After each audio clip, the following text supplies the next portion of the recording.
खुलेआम चल रही है गुंडागर्दी। उपनेता प्रतिपक्ष हेमंत कठारे ने लगाया आरोप, आदिवासियों को वोट डालने से रोका जा रहा है। चुनाव आयोग इन घटनाओं पर क्यों है मौन, उन्हें जवाब देना चाहिए। चुनाव आयोग के अधिकारियों, कलेक्टर हमारे फोन नहीं उठा रहे। बीजेपी हमारी हार से बौखलाई है। बीजेपी प्रत्याशी के समर्थक आदिवासियों और दलितों पर लगातार कर रहे हैं अत्याचार।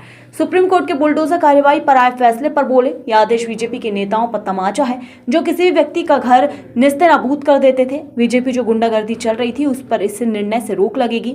आशा करते हैं कि अब बीजेपी के नेता संविधान का पालन करेगी। निश्चित ही चुनाव चल रहा है दोनों विधानसभाओं में, लेकिन बुधनी में तो शांतिपूर्ण मतदान चल रहा है जितना मेरे संज्ञान में है। लेकिन विजयपुर में भारतीय जनता पार्टी के गुंडों के द्वारा और शासन के जो चिन्हित अधिकारी जिनको लेकर के गए थे वहाँ गुंडागर्दी आतंक फैलाने के लिए, उनके संरक्षण में वहाँ पे लूट की जा रही है। और तमाम ऐसी घटनाओं, कल शाम से ही कई ऐसे गांव हैं खास तौर पे जहाँ दलित समाज और आदिवासी समाज की जनसंख्या ज़्यादा है।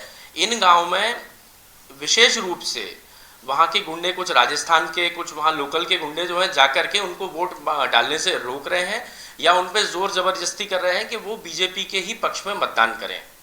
इसके लिए कल भी हम लोगों ने चुनाव आयोग से शिकायत करी थी। आज हमारे सीनियर डेलीगेशन नेताओं का अभी चुनाव आयोग के अधिकारियों, वरिष्ठ अधिकारियों से मिलने जाएगा और उनसे कहेगा कि इस चीज़ का आपको संज्ञान लेना चाहिए और ये जो वहाँ पे गुंडागर्दी चल रही है इसको तत्काल रोक लगानी चाहिए। चुनाव आयोग क्यों इन घटनाओं पे मौन धारण करे बैठा है, ये सोचने का विषय है। रात में मैंने 12 साढ़े 12 बजे भी चुनाव आयुक्त को फ़ोन लगाया था, उनका हालांकि फ़ोन ना उठाया ना वापस आया है।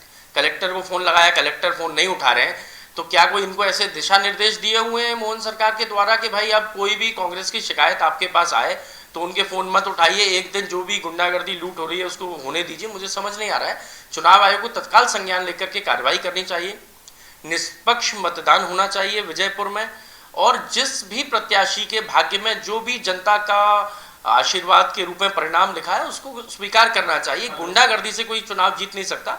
मुझे लगता है बीजेपी को बौखलाना नहीं चाहिए अपनी हार से, और जो भी जन का निर्णय है, जनता का निर्णय है, उसको स्वीकार करना चाहिए। निष्पक्ष मतदान में मदद करनी चाहिए।